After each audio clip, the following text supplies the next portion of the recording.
Hello Vietnam.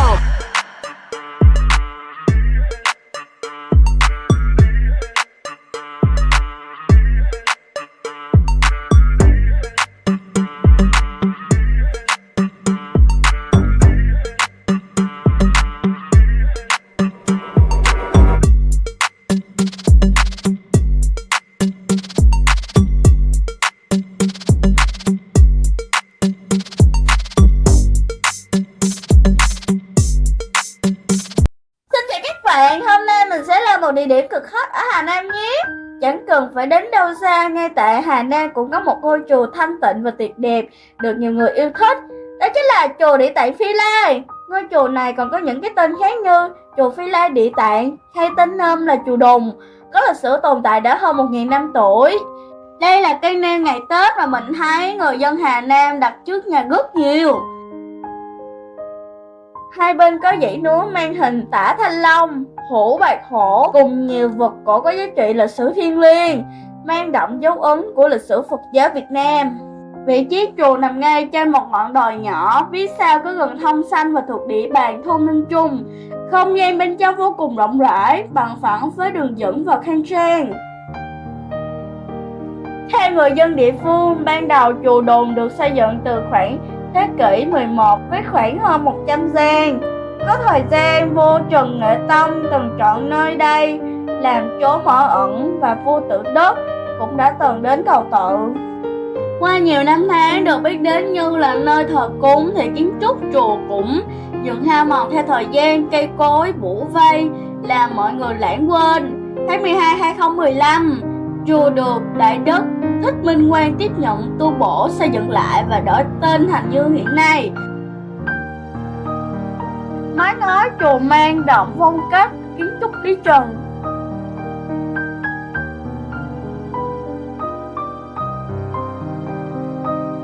Tên gọi của chùa để chỉ Đức Địa Tạng Vương Bồ Tát luôn luôn đến hoặc cũng có thể không bao giờ tới nơi này, nơi hóa Đức Phật là nơi Đức Địa Tạng không quay trở lại.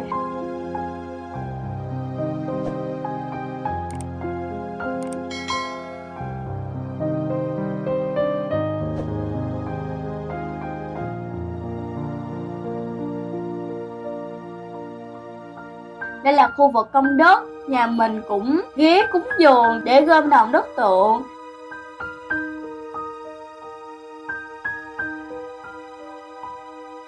Mình hay có một tấm biển ghi khổ hải biển khổ, vì là biển nên xin hãy đi lên bờ, mang thông điệp nhẹ nhàng nhắc nhở hãy đi lên những phiến đá mịn kia, đừng nhẫm chân lên sỏi. Trước chánh điện có tượng Phật để Phật tự tắm Phật, nguyện dùng những gáo nước để tâm thanh tịnh, sau đó Phật tâm Phật tánh sẽ được biểu hiện.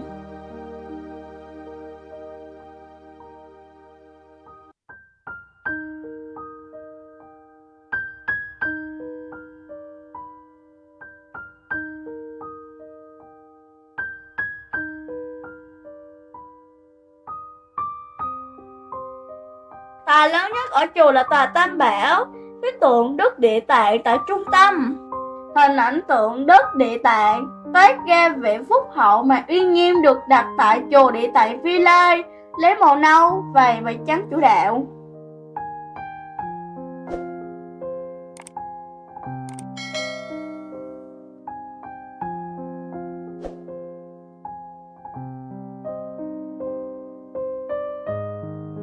Gạch ngói tại chùa Địa Tạng Phi Lai có rất nhiều loại hoa văn như hoa sen, rồng, hình hồng chim, hình con phượng, bộ phận linh vật, cổ vật. Thực tế đều tái hiện lại lịch sử của thời Lý Trần. Chùa Địa Tạng Phi Lai sở hữu khung cảnh sơn thủy hữu tình, tựa núi và có ao sen nhỏ xinh trong khuôn viên, tổng hòa cả quần thể như đang ẩn mình trong khu rừng kỳ vĩ.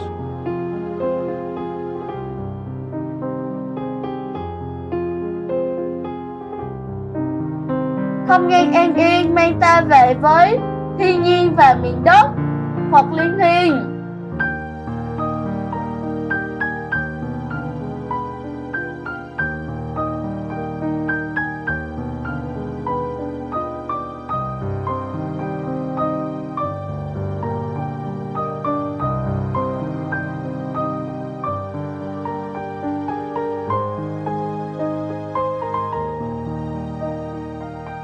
hành hương. Nhớ sải bước trên những phiến đá để góp phần giữ nét trang nghiêm của chùa.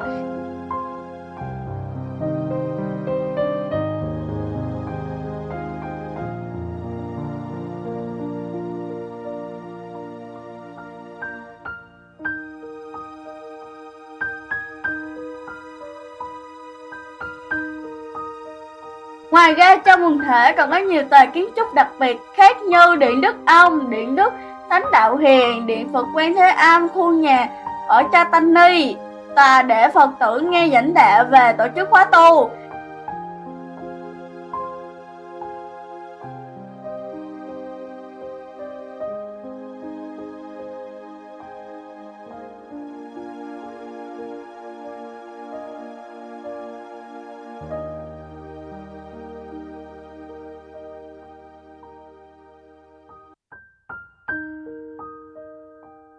Ngoài ra khi cần hít thở không khí, bạn cũng có thể ngắm nhìn những chậu phong lan nằm ở sau nhà thờ tổ, hoặc đến vườn thiền thưởng trà nằm phỏng, ngồi ghế đá ngắm chùa từ trên cao.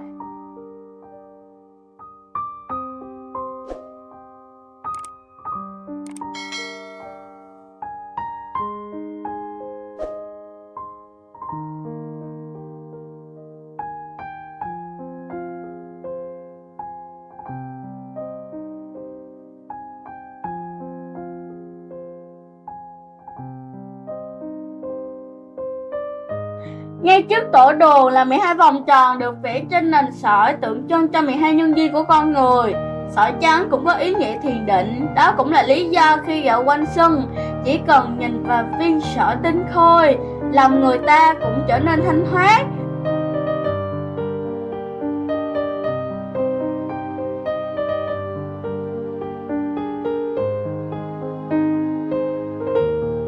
Đây là lối lên đồi thông với con đường lát đá chạy dọc gần cây xanh mát bình yên.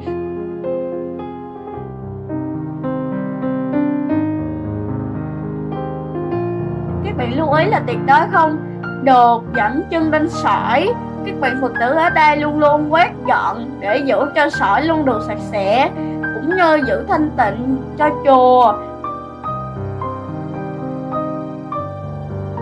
Cánh hoa sen với mũi nhọn hất lên là đặc trưng của hoa văn Lý Trần. Vào khoảng thế kỷ 11, 14, nó hình thành Garuda là biểu trưng của vũ trụ.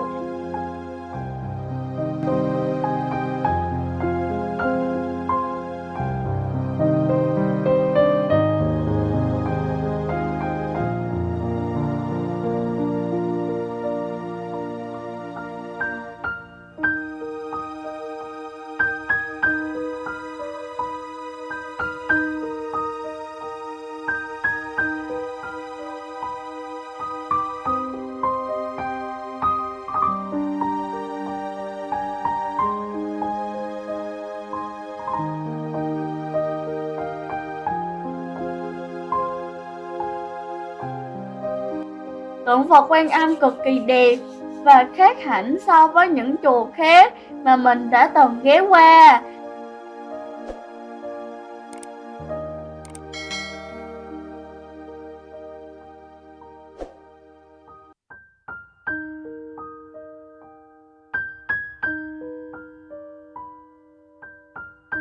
Bên trái mình là khuôn viên nơi bạn tìm được những vườn trái cây, thảo dược, rau gừng vân vân được người dân và các sư chăm sóc tốt.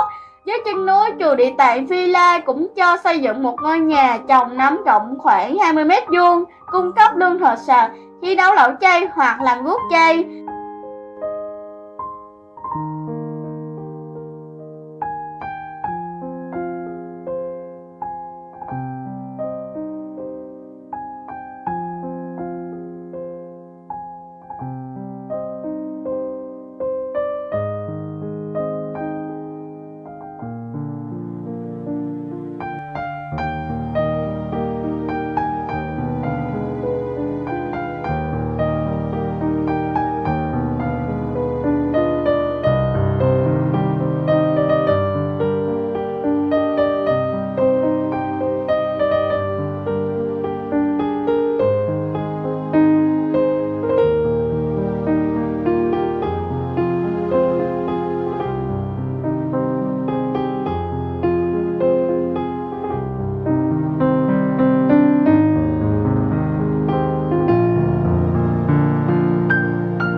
Chẳng cần đi đâu xa xôi mà ngay ở chùa Địa Tạng Phi Lai, chúng ta cũng tìm lại được cảm giác bình yên, nhẹ nhàng trong tâm hồn. Hãy đến với nơi đây một lần để tìm lại một góc khuất trong tâm hồn giữa núi gần còn hoang sơ này. Bye bye và hẹn gặp lại các tình yêu để cùng mình tham quan địa điểm khác ở Hà Nam nhé.